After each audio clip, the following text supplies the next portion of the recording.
साथियों, आप सभी को नमस्कार। गाजीपुर के अंतर्गत भावलपुरा पखनपुर गांव में एक फौजी रहता है और उसके बेटे का अपहरण हो जाता है। अपहरण करने का उद्देश्य उस 2 साल के बच्चे की हत्या करना था। फिर क्या था, जो अपहरण करता थे उसे मरा हुआ समझकर जंगल में छोड़कर कहीं चले जाते हैं। लेकिन जब वो फौजी गुमशुदगी की रिपोर्ट दर्ज कराते हैं और वहाँ के एसएचओ जब कातिल को ढूंढ रहे थे तो तत्काल प्रभाव से कातिल मिल जाता है और उस कातिल से डेड बॉडी के लिए जब कहते हैं तो वो जंगल की तरफ ले जाता है। जैसे ही जंगल में पहुंचते हैं तो सभी लोग, परिवार के लोग और एसएचओ सारे देखकर चौंक जाते हैं। दरअसल जो डेड बॉडी पड़ी थी वो डेड बॉडी नहीं थी, वो अलग जिंदा था और उसके ऊपर कोबरा लेटा हुआ था और वो बच्चा जो था वो एक्टिविटी कर रहा था। जैसे ये सीन सारे लोग देखते हैं, चौंक जाते हैं और कुछ लोग प्लान करते हैं कहीं ना कहीं हम कोबरा को मार दें। तो जो एसएचओ होते हैं वो कहते हैं कि शायद जो नाग देवता हैं ये बच्चे की रक्षा कर रहे हैं, तो हम क्यों ना मारने के बजाय इनसे विनती करें कि वो यहाँ से चले जाएं। सारे लोग विनती करते हैं, कहते हैं अब हम लोग आ गए, आप बच्चे को छोड़ दीजिए। नाग जो कोबरा होता है वो वहाँ से चला जाता है। आज की कहानी भी कुछ ऐसी है, आप लोग ध्यानपूर्वक सुनिए और देखिए देवेंद्र फिजियो सफर। आइए कहानी शुरू करते हैं। आप लोगों से निवेदन है कि फेसबुक पर, यूट्यूब पर, इंस्टाग्राम पर आप जहां भी कहानी को देख रहे हैं, देवेंद्र फिजियो सफर को लाइक करिए, सब्सक्राइब करिए, कमेंट करिए। आज की कहानी भी इसी से संबंधित है। आइए चलते हैं हम उत्तर प्रदेश से राजस्थान की तरफ।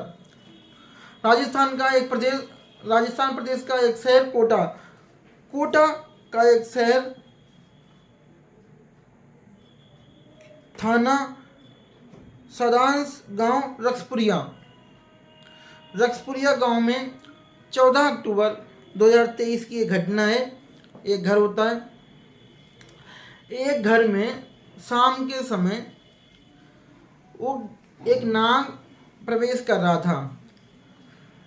जैसे ही एक व्यक्ति की इस पे नज़र पड़ती है वो चिल्लाता है और जिसके घर में ये नाग घुस रहा था उसे बुलाता है और कहता है, राजूलाल तुम्हारे घर में नाग जा रहा है। जैसे वो चिल्लाता है आसपास के लोग इकट्ठे हो जाते हैं और कहीं न कहीं वहाँ जो स्थिति थी वो परेशानी वाली उत्पन्न हो जाती है। फिर क्या था, ऐसे ऐसे भीड़ इकट्ठी होनी शुरू होती है और भीड़ के साथ साथ वहाँ बहुत सारे लोग इकट्ठे हो जाते हैं। इसी बीच उस घर की जो मालकिन होती है बादाम देवी, वो वहाँ पर पहुँच जाती है। जैसे ही बादाम देवी पहुँचती है तो कहती है, हमारे गेट के बाहर आखिर क्या हुआ कि इतनी सारे लोगों ने भीड़ लगा रखी है। बादाम देवी पूछती है क्या हुआ, तो जो पड़ोसी होते हैं वो कहते हैं, अम्मा आपके घर में एक कोबरा नाग गया है। समय बीतता ही रहा था, इसी बीच वो नाग मेन द्वार से वापस आ रहा था। वो नाग वापस आता है, फिर क्या था, अब वो रुक जाता है। अब लोग जो वहाँ भीड़ इकट्ठी होती है वो कहती है, अम्मा इसे हम लोग मार देंगे। वो अम्मा जो बादाम देवी होती है वो कहती है कि आप लोगों से निवेदन है कि कृपया इस सांप को, इस नाग को, इस कोबरे को कोई भी छेड़खानी ना करे, ये हमारा बेटा है। जैसे जो बूढ़ी माँ होती है जिसकी उम्र 65 वर्ष होती है वो बेटा बोलती है, जो वो लोग होते हैं वो कहते हैं कि अम्मा लग रहा मुझे सीढ़ी आ गई है। वो अम्मा उसके पास जाती है और नाग भी उसके पास आता है। लोग कहते हैं, अम्मा अगर आप इसके साथ छेड़खानी करेंगी तो ये एक बार डसते ही आप निपट लेंगी आधे घंटे में।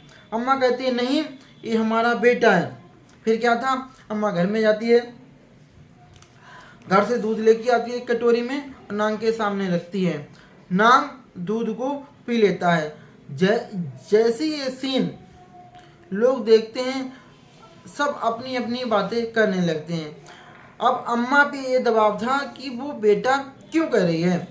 वो आंचल अपना फैलाती है और नांग से कहती है, हे नांग देवता, अगर तुम मेरे वास्तविक में बेटे हो तो मेरे आंचल में आ जाओ। कुछ समय बाद ही वो जो नांग होता है वो माँ के आंचल में आ जाता है। अब लोग आश्चर्यचकित थे कि आखिर एक नांग ऐसा क्यों कर रहा है और अम्मा उसे अपना बेटा क्यों मान रही हैं।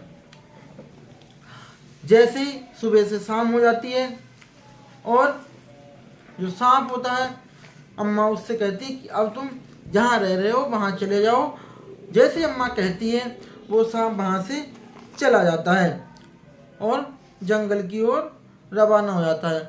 लोग इस सीन को देख के आश्चर्यचकित हो रहे थे, लेकिन कहीं न कहीं लोगों ने वीडियो भी बनाई थी, वो लोग वीडियो वायरल कर रहे थे और लोग आपस में बातें कर रहे थे कि आखिर ऐसा क्या है कि अम्मा को इतना उस सांप से लगाव है, या सांप को अम्मा से इतना क्यों लगाव है। अम्मा बताती है कि दरअसल उसका जो बड़ा बेटा था 15 साल पहले, हंसराज, जो नदी में डूब करके मर गया था, वो इंतजार कर रही थी कि उसका बेटा कहीं न कहीं से वापस आएगा। वो सांप के रूप में उसके बेटे का पुनर्जन्म हुआ है। वो उसका हंसराज बेटा 15 साल के बाद वापस आया है। लोग आश्चर्यचकित थे। इसी बीच 1-2 दिन का समय बीतता है। अब तारीख आती है 17 अक्टूबर 2023। 17 अक्टूबर 2023 को अम्मा क्योंकि सारे घर के काम करती थी, जानवरों के लिए चारा बनाना, वो सब, इसी उद्देश्य के लिए अम्मा चारा लेने के लिए खेत की ओर जाती है। वो गठरी इकट्ठा करती है। इसी बीच वहाँ वो नांग फन फैलाए बैठा हुआ होता है। अम्मा उसे फिर आंचल फैलाती है और गठरी सिर पे रखती है और उस सांप को अम्मा आंचल में लेके घर आ जाती है। फिर अम्मा घर आ जाती है, फिर उसे दूध पिलाती है। और जब ये दोबारा से हो रहा था, बहुत सारे लोग कुछ दूध लेके आते हैं, कहीं कुछ कहते हैं, कहीं कुछ कहते हैं, ये सारी बातें होती हैं और दूध वो अच्छे से पी रहा था। अम्मा उसकी सेवा कर रही थी। लेकिन जैसे 17 अक्टूबर के लगभग 3-4 बजते हैं, जो नांग होता है वो दम तोड़ देता है। जैसे ही अम्मा, क्योंकि लोग डर रहे थे कि अम्मा का कुछ ना हो जाए, अम्मा को तो कुछ नहीं हुआ, पर जो नांग होता है वो मृत्यु को प्राप्त कर लेता है। नांग मर जाता है।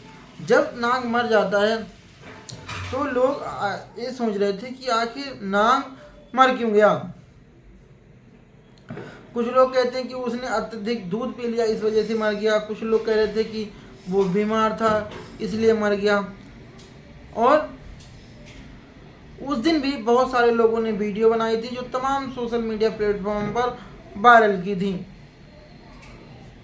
अब जो छोटा भाई होता है, जो राजू लाल होता है, वो भी उसे अपना बड़ा भाई ही समझ रहा था और वो भी कहता है कि कहीं न कहीं ये हमारा भाई ही वापस आया है। जब वो नाग मर जाता है और राजू लाल, उसकी माँ दहाड़े मार मार कर रो रहे थे और फिर कुछ लोग इकट्ठे होकर के उसका हिंदू रीति रिवाज के अनुसार उस नाग का अंतिम संस्कार करते हैं और अम्मा दाढ़ी मार मार कर रोती है। दोस्तों, कहानी सुनाने का मतलब भावनाओं को आहत करना नहीं, अंधविश्वास फैलाना नहीं, बल्कि जागरूक करना है। और हाँ, कुछ कॉन्स्टेंट चीज़ें ऐसी होती हैं जो हैं, पुनर्जन्म इस कई बार सिद्ध हुआ है, पुनर्जन्म होना स्वाभाविक है। और इस कहानी से तात्पर्य ये है कि ये सब चीज़ें ये पहली बार नहीं हुई हैं, ये अक्सर दिन प्रतिदिन कभी न कभी होती रहती हैं।